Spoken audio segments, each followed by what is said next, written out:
Welcome to my YouTube channel physics academy. आज हम class second year physics unit number 15 ऐसे circuit या alternating current के topic RL series circuit हम start करेंगे। ये आरएल सीरीज सर्किट जो है तमाम बोर्ड के सिलेबस में शामिल नहीं है। कुछ बोर्ड के सिलेबस में शामिल है, कुछ के नहीं है। आप अपने अपने बुक के अंदर आप चेक कीजिएगा, जिसकी बुक में ये टॉपिक मौजूद हो वो इसको कर लें, इसकी प्रिपरेशन कर लें, बाकी को इसको करने की ज़रूरत नहीं है। हाँ, हायर स्टडीज़ गवर्नमेंट जॉब के लिए जो टेस्ट आते हैं, कम्पिटेटिव एग्ज़ाम्स है, वहाँ पर ये आएगा। क्योंकि अगर अभी एफएससी में ये नहीं है तो फिर बीएससी में जाके ये सिलेबस में शामिल है। RL parallel circuit, the circuit in which a resistor and an inductor are connected in parallel with AC source is called RL parallel circuit. वो सर्किट जिसमें एक रेजिस्टर और एक इंडक्टर एसी सोर्स के साथ पैरेलल में जोड़े, उस सर्किट को हम कहते हैं आरएल पैरेलल सर्किट। इसका डायग्राम हम बना लेते हैं।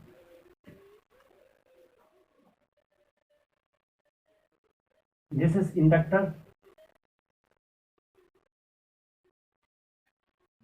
this is AC source and this is resistor।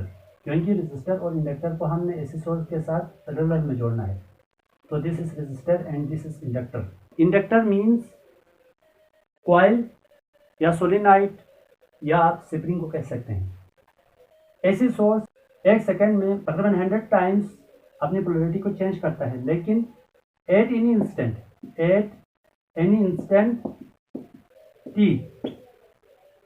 Instant T पर हम इसको पॉजिटिव मानेंगे, इसको नेगेटिव। तो इसका मतलब करंट यहाँ से आगे पास हो रहा है। ये सर्किट है पैरेलल, तो यहाँ पर आकर करंट दो हिस्सों में डिवाइड हो रहा है। एक वो करंट जो रेजिस्टर के थ्रू पास होता है, उसको हम IR से शो करते हैं। एक कंपोनेंट इस राशि से जाके इंडक्टर से पास होगा, उसको हम शो करेंगे IC से। तो पैरेलल में करंट डिवाइड होता है, लेकिन वोल्टेज पैरेलल के अंदर कांस्टेंट रहता है।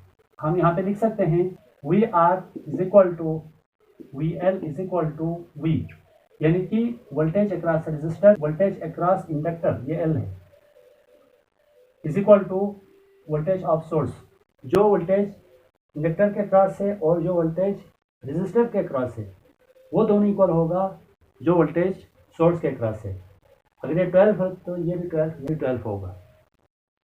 यानी कि पैरेलल सर्किट में हम 10 क्लास से पढ़ते आ रहे हैं, वोल्टेज सेम होता है, करंट डिफरेंट होता है, लेकिन यहाँ पर वोल्टेज कांस्टेंट है, तो रेफरेंस लाइन या रेफरेंस पॉइंट हम वोल्टेज को लेंगे। वोल्टेज के लिहाज से हम चीज़ों को मेजर करेंगे। In parallel circuit voltage is constant. Parallel circuit में वोल्टेज कांस्टेंट होता है, that is VR is equal to VC is equal to V, but current is different. The sum of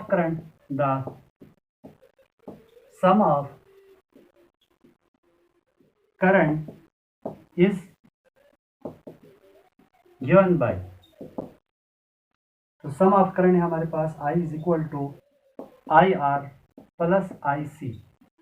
यानी जो करंट रेजिस्टर के across flow कर रहा है और जो करंट इंडक्टर के अक्रॉस फ्लो कर रहा है, उन दोनों का सम जो है वो I है। From Ohm's law V is equal to IR। I की वैल्यू निकाल लीजिए V अपान R, क्योंकि R V के डिनोमिनेटर में हमने लिखा है। तो इस आई को हम लिख सकते हैं तीन तरीके से। इसको आप इक्वेशन 1 लिख लीजिएगा, इसको इक्वेशन 2 लिख लीजिएगा। हम लिख सकते हैं equation 2 can also be written as, हम इक्वेशन 2 को लिख सकते हैं सबसे पहले I के लिए।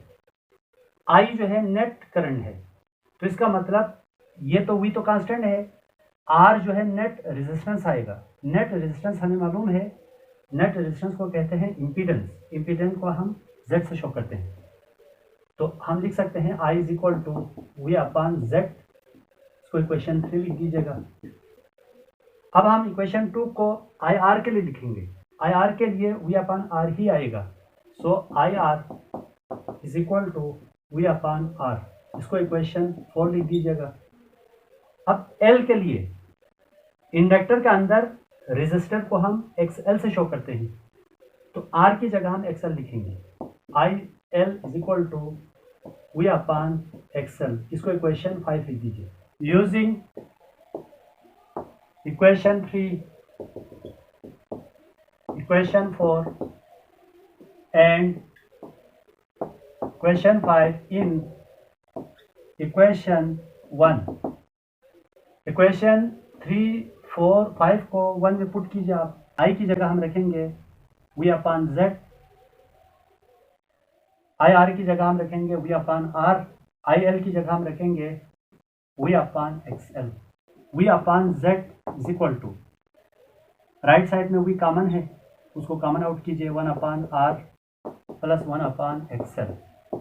V और V कैंसिल, तो वैल्यूज बची है यहाँ पर 1 upon Z is equal to 1 upon R plus 1 upon XL, where 1 upon Z ये हमारे पास है reciprocal of impedance. Reciprocal of impedance को हम कहते हैं एडमिटेंस। एडमिटेंस,